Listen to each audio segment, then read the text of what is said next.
ಎಲ್ಲರಿಗೂ ನಮಸ್ಕಾರ. ನಿಮಗೆಲ್ಲ ನಮ್ಮ ಸ್ಟೋರಿ ಸಂಗಾತಿ ಚಾನೆಲ್ಗೆ ಸ್ವಾಗತ. ನಿಮಗೆ ನಮ್ಮ ಕತೆ ಇಷ್ಟ ಆಗ್ತಾ ಇದ್ದರೆ ಶೇರ್ ಮಾಡಿ, ಲೈಕ್ ಮಾಡಿ ಮತ್ತು ಸಬ್ಸ್ಕ್ರೈಬ್ ಮಾಡಿ. ಬೆರೆತರದೇಗಳು ಭಾಗ 10. ವಿಜಯ್ ಬರುವುದನ್ನೇ ತನ್ವಿಯ ತಂದೆ ತಾಯಿ ಬಾಗಿಲ ಎದುರು ನಿಂತು ಕಾಯುತ್ತಿದ್ದರು. ಅವರಿಗೆ ತಮ್ಮ ಮಗಳನ್ನು ಯಾವಾಗ ನೋಡುತ್ತೇನೋ, ಯಾವಾಗ ಅವಳ ಜೊತೆ ಮಾತನಾಡುತ್ತೇನೋ, ಅವಳ ತಪ್ಪನ್ನೆಲ್ಲ ಅವಳಿಗೆ ಹೇಗೆ ಮನವರಿಕೆ ಮಾಡಿಸುವುದು ಎಂದೆಲ್ಲ ಗಂಡ ಹೆಂಡತಿ ಕುಳಿತು ಮಾತನಾಡುತ್ತಿದ್ದರು.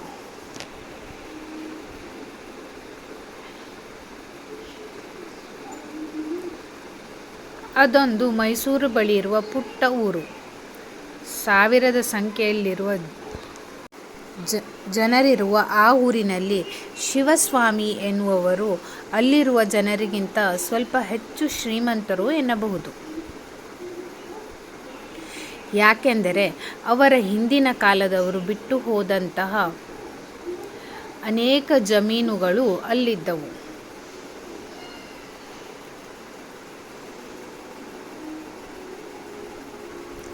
ಶಿವಸ್ವಾಮಿ ಓದಿರಲಿಲ್ಲ.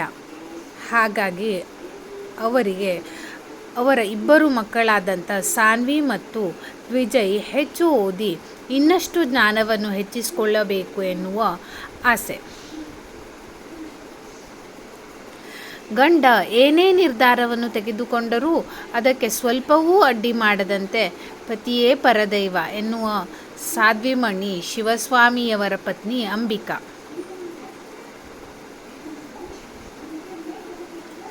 ತಾನಾಯಿತು, ತನ್ನ ಕೆಲಸವಾಯಿತು ಎಂದಷ್ಟೇ ಅವರು ಇರುತ್ತಿದ್ದರು.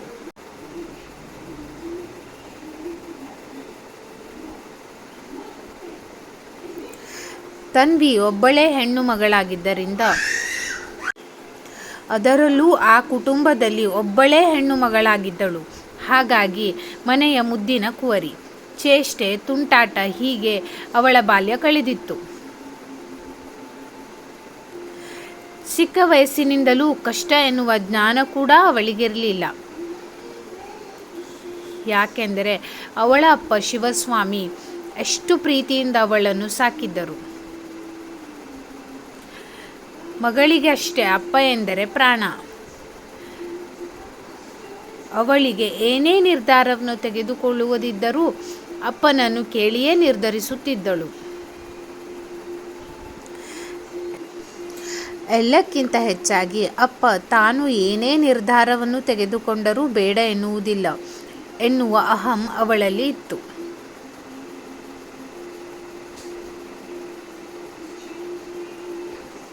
ಅಣ್ಣ ಎಷ್ಟೇ ಓದಲು ಪ್ರಯತ್ನ ಪಟ್ಟರೂ ಕೂಡ ಅವನಿಗೆ ಓದು ತಲೆಗೆ ಹತ್ತಲಿಲ್ಲ. ಹಾಗಾಗಿ ಅಪ್ಪನ ಜಮೀನಿನಲ್ಲೇ ಎಲ್ಲ ಕೆಲಸವನ್ನು ಮಾಡಿಕೊಂಡು ಹಳ್ಳಿಯಲ್ಲಿ ಉಳಿದಿದ್ದ. ಆದರೆ ನಮ್ಮ ತನ್ವಿ ಹಾಗಲ್ಲ, ತುಂಬ ಚುರುಕು, ಓದಿನಲ್ಲೂ ಅಷ್ಟೇ. ಹಾಗಾಗಿ ಮಗಳು ಓದಿನಲ್ಲಿ ತುಂಬ ಚುರುಕಾಗಿದ್ದಾಳೆ ಎಂದು ಶಿವಸ್ವಾಮಿಯವರು ಅವಳ ಇಷ್ಟದಂತೆಯೇ ದೊಡ್ಡ ಕಾಲೇಜಿನಲ್ಲಿ MBA ಕೂಡ ಕಲಿಸಿದ್ದರು.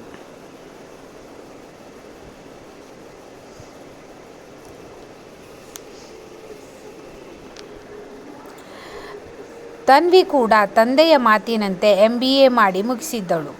ಆದರೆ ಅವಳು ಯಾವತ್ತೂ ಪ್ರೀತಿ ಪ್ರೇಮ ಎಂದು ಯಾವ ಹುಡುಗನನ್ನೂ ಪ್ರೀತಿ ಮಾಡಿರಲಿಲ್ಲ.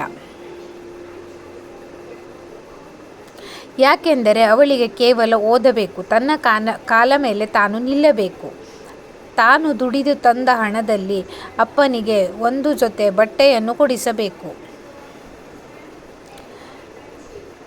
ತನ್ನ ಮಗಳು ತಂದ ಬಟ್ಟೆಯನ್ನು ಹಾಕಿಕೊಂಡು ಅಪ್ಪ ಪಡುವ ಸಂಭ್ರಮ ತನ್ನ ಕಣ್ಣಾರೆ ನೋಡಬೇಕು ಎಂದು ಅವಳು ಆಸೆಪಟ್ಟಿದ್ದಳು.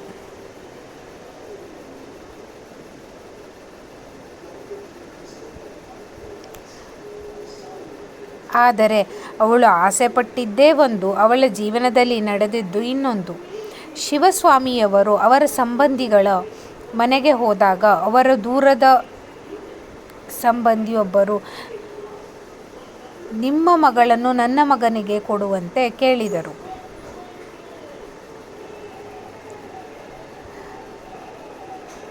ರುದ್ರಪ್ಪನವರು ಶಿವಸ್ವಾಮಿಗಿಂತಲೂ 10 ಪಟ್ಟು ಹೆಚ್ಚು ಶ್ರೀಮಂತರು. ಅದರಲ್ಲೂ ಅವರ ಮಗ ಅನಿಕೇತ್ ಫಾರಿನ್ನಲ್ಲಿ ತುಂಬ ಕಲಿತು ಬಂದವರು. ಇಷ್ಟು ಒಳ್ಳೆಯ ಸಂಬಂಧ ತಾನಾಗಿಯೇ ಮನೆ ಬಾಗಿಲಿಗೆ ಬಂದಿರುವಾಗ ತನ್ನ ಮಗಳಿಗೆ ಯಾಕೆ ಬೇಡ ಎಂದು ಹೇಳುವುದು ಎಂದು ಯೋಚಿಸಿದ ಶಿವಸ್ವಾಮಿಯವರು ರುದ್ರಪ್ಪನವರಿಗೆ ತಮ್ಮ ಮಗಳೇ ನಿಮ್ಮ ಮನೆಯ ಸೊಸೆ ಎಂದು ಮಾತು ಕೊಟ್ಟು ಅಲ್ಲಿಂದ ಬಂದರು.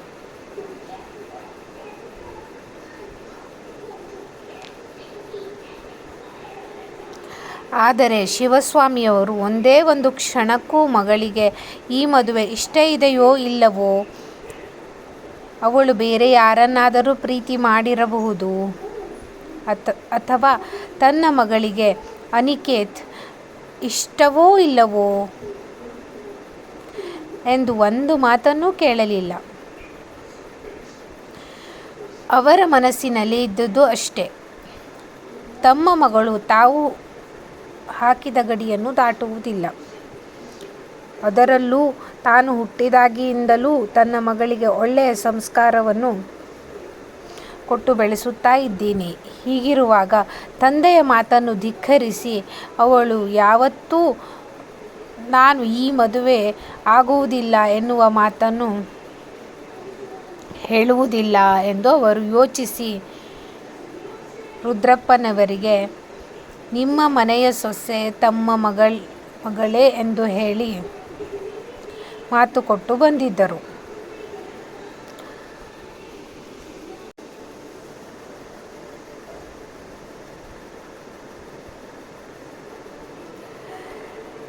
ಮನೆಗೆ ಬಂದು ಈ ವಿಷಯವನ್ನು ಹೇಳಿದ ತಕ್ಷಣ ತನ್ವಿಗೆ ಆಘಾತವಾಗಿತ್ತು.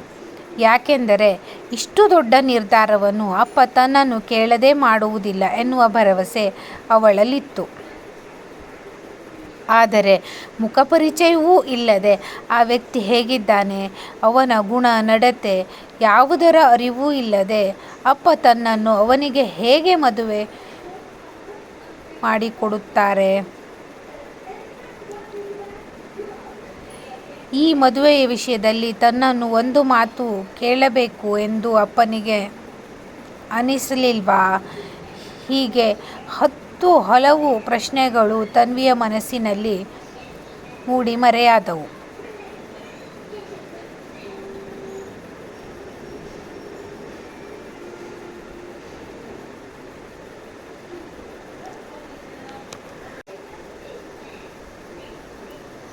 ಆದರೆ ತನ್ನ ಮನಸ್ಸಿನಲ್ಲಿ ಈ ರೀತಿಯ ವಿಚಾರಗಳು ಬಂದಿದೆ ಎಂದು ತನ್ನ ತಂದೆ ಶಿವಸ್ವಾಮಿಗಾಗಲಿ ತಾಯಿ ಅಂಬಿಕಾಗಾಗಲಿ ತನ್ವಿ ಹೇಳುವುದಿಲ್ಲ.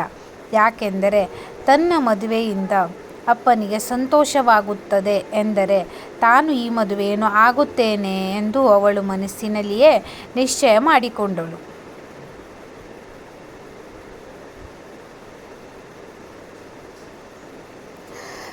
ತನ್ನ ದುಃಖವನ್ನಾಗಲಿ ತನ್ನ ನೋವನ್ನಾಗಲಿ ಯಾರ ಬಳಿಯೂ ಹೇಳಿಕೊಳ್ಳುವುದಿಲ್ಲ.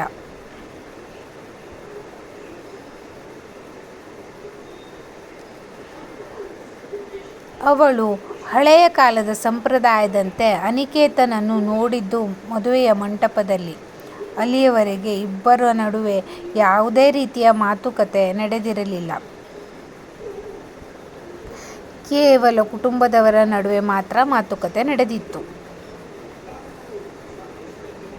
ಅನಿಕೇತ್ ನಂಬರ್ ತೆಗೆದುಕೊಂಡು ಅವಳು ಕಾಲ್ ಮಾಡುವುದಾಗಲಿ ಅವನ ಜೊತೆ ಹೊರಗಡೆ ಹೋಗಿ ಸುತ್ತಾಡುವುದಾಗಲಿ ಇವಳು ಮಾಡಿರಲಿಲ್ಲ.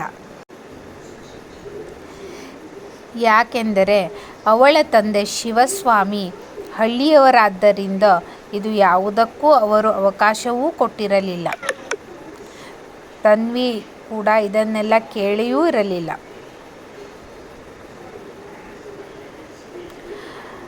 ಆದರೆ ಅವಳ ಮನಸ್ಸಿನಲ್ಲಿ ಮಾತ್ರ ತುಂಬ ಭಯವಿತ್ತು.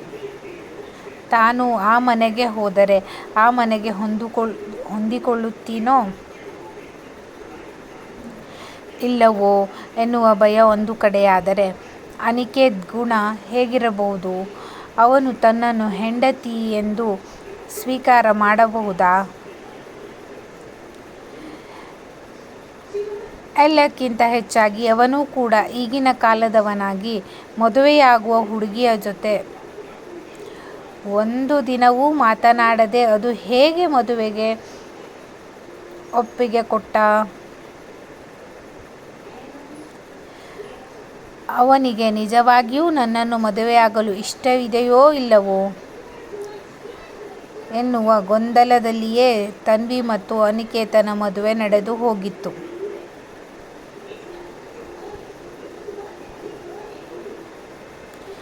ಕತೆ ಮುಂದುವರಿಯುವುದು.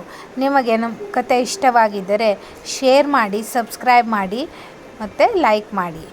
ಇಂತಿ ನಿಮ್ಮ ಸ್ಟೋರಿ ಸಂಗಾತಿ. Thank you.